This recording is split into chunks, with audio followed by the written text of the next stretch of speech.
Bismillahirrahmanirrahim. Assalamualaikum warahmatullahi wabarakatuh. Salam sejahtera bagi kita semua. Semoga tetap sehat. Dalam mata kuliah komunikasi bisnis kali ini kita akan belajar terkait dengan komunikasi dalam organisasi. Oke, baiklah.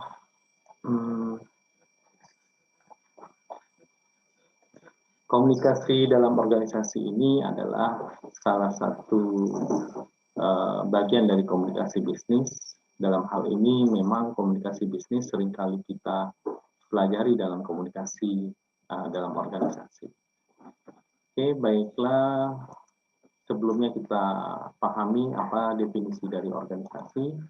Yang pertama, organisasi atau organization bersumber dari bahasa Latin, yaitu organizer, yang artinya membentuk sebagai atau menjadi keseluruhan dari bagian-bagian yang saling bergantung atau terkoordinasi. Jadi membentuk menjadi keseluruhan dari bagian-bagian yang kecil. Bagian kecil tersebut saling bergantung dan terkoordinasi. Dan menurut Everett M. Rogers dan Rekha Agarwala Rogers, bahwa suatu sistem yang stabil dari mereka yang bekerja sama untuk mencapai tujuan bersama melalui suatu jenjang kepangkatan dan pembagian tugas.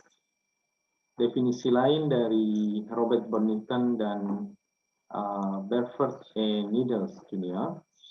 bahwa organisasi adalah sarana di mana manajemen mengkoordinasikan sumber daya atau bahan dan sumber daya manusia melalui pola struktur formal dari tugas dan wewenang, ya, structure of task and authority. Di mana organisasi ini adalah sebuah sarana ditinjau dari aspek bisnis. Organisasi adalah sarana manajemen. Ya. Tujuan organisasi tidak mungkin tercapai tanpa manajemen. Manajemen tidak mungkin ada tanpa organisasi. Manajemen ada jika ada tujuan yang akan dicapai atau diselesaikan. Tujuan di dalam organisasi pastinya adalah tujuan bersama, ya, dan memerlukan manajemen untuk mencapai tujuan tersebut.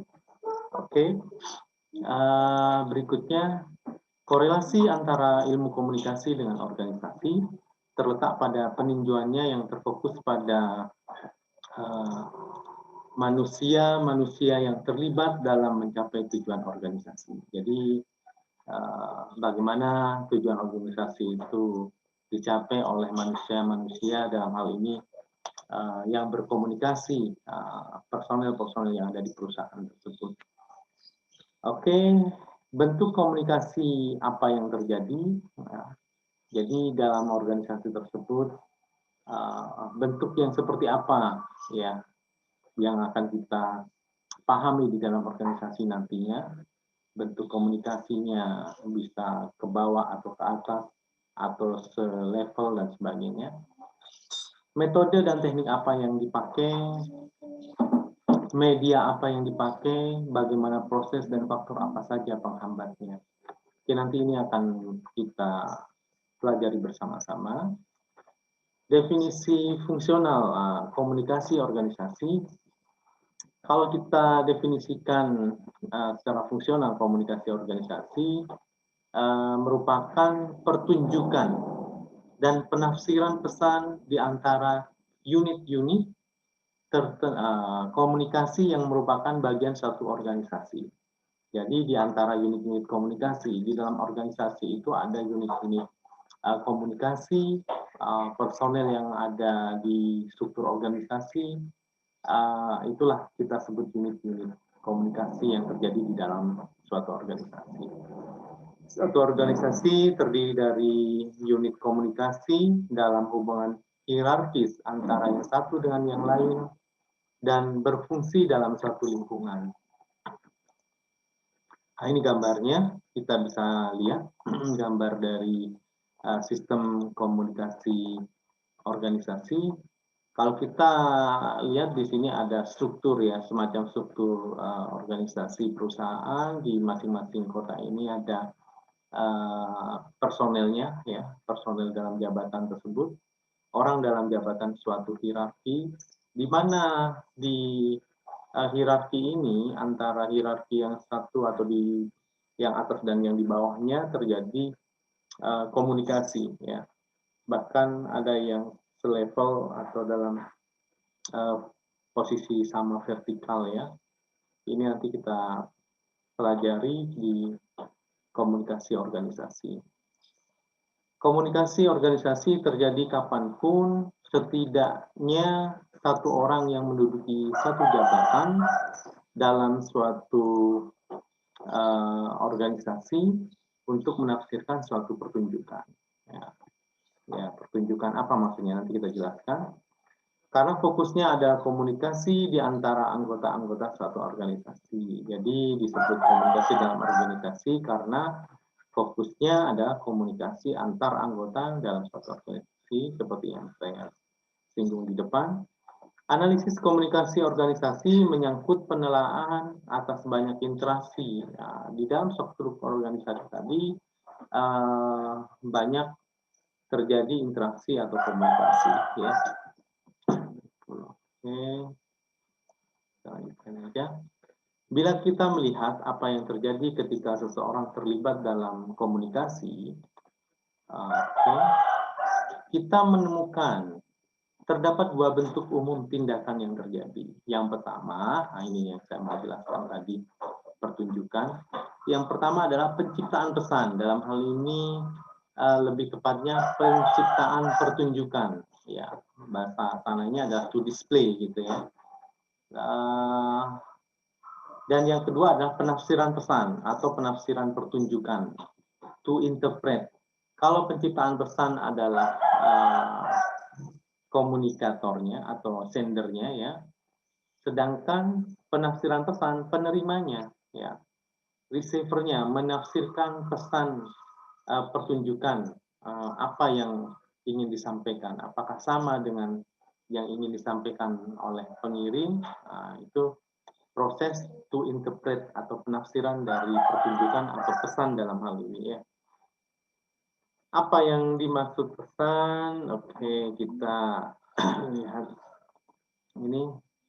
Jadi ini satu unit komunikasi bahwa yang saya sampaikan di awal tadi ada upaya menciptakan pertunjukan, pertunjukan pesan dalam hal ini ya, lebih kita lihat lebih sederhananya menyampaikan pesan ya. Tapi di posisi komunikan atau receiver, lawan bicara kita berupaya menafsirkan pertunjukan pesan tersebut. Ketika Anda berpakaian warna merah ya di pagi hari, itu katakanlah, sebenarnya Anda menciptakan pertunjukan. Nah ini pertunjukan, nah ini istilah pertunjukan ini mungkin akan lebih mudah dipahami.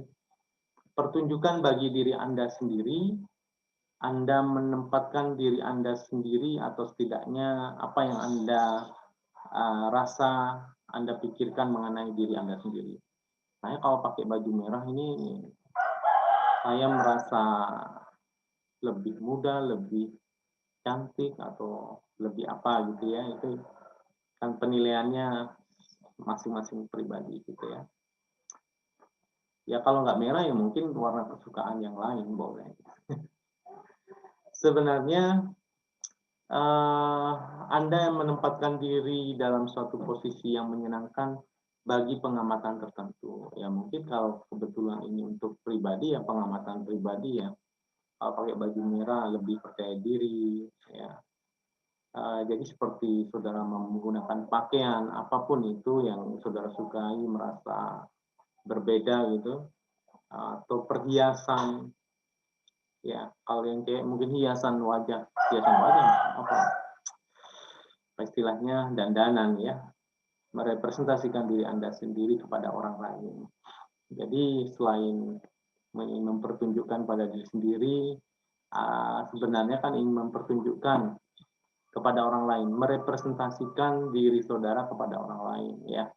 Kalau saudara adalah orang yang glamor, bersih, stylish dan sebagainya, dan itu sebenarnya ya tergantung personilnya ingin menyampaikan pesan atau pertunjukan ya, bahasa kita dalam hal ini pertunjukan atau pesan sebenarnya dalam definisi.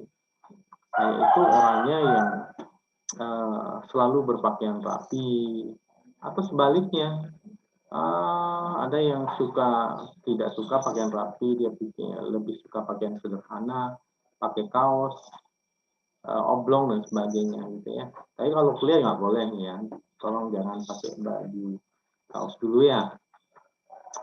Oke, kita lanjutkan aja. Dari hal tersebut bahwa ada aksioma komunikasi yang berbunyi seseorang tidak berkomunikasi. Person cannot communicate menurut Smith and Williamson tahun 77. Ya, mau tidak mau kita melakukan komunikasi ya. Tidak bisa kita nggak berkomunikasi. Ya contohnya tadi Anda adalah suatu pertunjukan pesan yang berjalan. Saudara pergi kuliah menggunakan pakaian yang rapi, pesannya apa? Pakaian yang tidak rapi, ya pesannya katakanlah tadi yang simple lah, bukan tidak rapi. Orangnya sederhana, simple, nggak ruwet dan sebagainya. Ya. Hal yang sama dapat diterapkan kepada kantor. Nah, ini kalau ini hal terkait dengan servis jasa ya, perusahaan jasa ya. Dalam hal ini kantor juga kita desain suatu pertunjukan pesan bagi mereka yang mengunjunginya. Ya, jadi saudara kalau pergi ke kantor melihat sesuatu yang bagus, interior desainnya, penataan ruang dan sebagainya, itu sebenarnya pesan yang ingin disampaikan bahwa perusahaan di situ ya cukup rapi, kredibel dan sebagainya, bisa bertanggung jawab. Ya, itu adalah suatu pertunjukan pesan. Kalau saudara pernah pergi ke hotel mewah bintang 5, mungkin saudara akan melihat apakah semewah dengan namanya, katakanlah ini hotel bintang 5, apakah sesuai. Sehingga di situ terutama di lobi, front office dan sebagainya, desain interiornya pasti mewah ya. Kebanyakan memang didesain ini loh, pesan bahwa kami adalah hotel yang berbintang 5 ya. Sebaliknya yang bintang di bawah itu ya pastinya berbeda. Kalau saudara menemukan hal itu terbalik, itu akan menjadi tanda tanya ya. Konsumen atau kita yang berkunjung, apa benar nih bintang 5 sesuai dengan grade yang dia miliki sebagai hotel bintang 5, atau kantor apa benar nih kantor bisa menjamin kalau perbankan ya, uang saya disimpan di sini akan aman. Kok kantornya mungkin katakanlah temboknya dari spring, cek ya, kan pertanyaannya bisa, ini pesannya gimana? Bank ini bisa menjaga uang saya, kredibel kinerja performanya, apakah memungkinkan dari pesan pertunjukan yang disampaikan awal ini. Jadi agak menjadi pertanyaan besar. Pesannya kan tidak tersampaikan bahwa bisa menjamin keamanan atas uang yang kita titipkan di sana. Ya, oke. Berikutnya proses komunikasi organisasi. Ada dua proses, internal dan eksternal. Yang internal ada tiga dimensi komunikasi internal, komunikasi vertikal, horizontal, dan komunikasi diagonal. Ya, apa sih komunikasi vertikal, horizontal, dan diagonal ini? Kita lihat, kita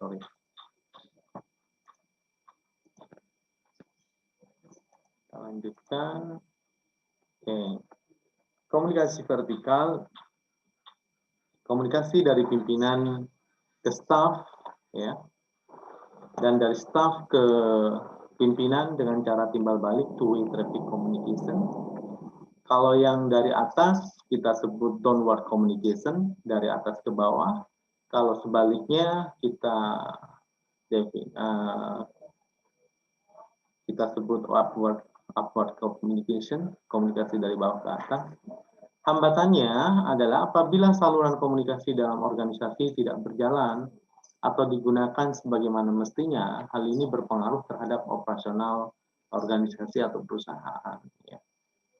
Oke. Contoh dari downward itu mungkin pimpinan memberikan instruksi, kerjakan ini, tugas ini harus selesai dan sebagainya. Informasi, penjelasan, perintah, pengumuman, rapat, nah itu biasanya ya downward ya, dari atas ke bawahan. Kalau yang upward itu staf memberikan lapor atas pekerjaan yang diberikan, saran-saran ya. Kalau bawahan kan bolehnya nyarang ya, tidak boleh memberikan perintah, sebaliknya seperti atasan ke bawahan ya, memberikan saran-saran, pengaduan, kritikan. Nah ini kritikan mungkin yang agak tinggi ya, komplain dan sebagainya, kotak saran dan sebagainya kepada pimpinan. Jadi ya boleh saran, tidak boleh merintah pastinya ya. Ayo bolak-balik saran berarti ini kan. Nah kita harus melihat positif ya, dari saran dari bawahan ke atasan itu untuk kepentingan kemajuan organisasi ya, pastinya untuk perusahaan. Oke, komunikasi horizontal, komunikasi mendatar antara anggota staf dengan anggota staf biasanya berlangsung tidak formal, ya, lain dengan komunikasi vertikal yang formal. Ya, bisa jadi ngobrol, cangkruan ya, gosip gitu ya. Komunikasi ini terjadi tidak dalam suasana kerja biasanya. Ini hanya istilahnya refresh biasanya ya. Capek kerja, bicara pekerjaan rutin, memang kebanyakan lebih sering timbul gosip, rumor ya. Kalau bahasa talk behind, ngerasani ya ini kurang bagus nih ya, jangan dilaksanakan, jangan dilakukan lah. Meskipun itu menyenangkan kayaknya, jadi hiburan ya, gosip itu ya. Oke. Komunikasi berikutnya adalah komunikasi diagonal atau cross communication. Cross communication ini komunikasi yang terjadi antara pimpinan seksi atau bagian dengan pegawai seksi bagian lain ya. Contohnya manajer pemasaran berbicara dengan staff manager research and development mungkin. Jadi atau sebaliknya, staff R&D berbicara atau berkomunikasi dengan staf pemasaran dan seperti yang lain-lain ya, antar ini cross ya. Komunikasi eksternal, komunikasi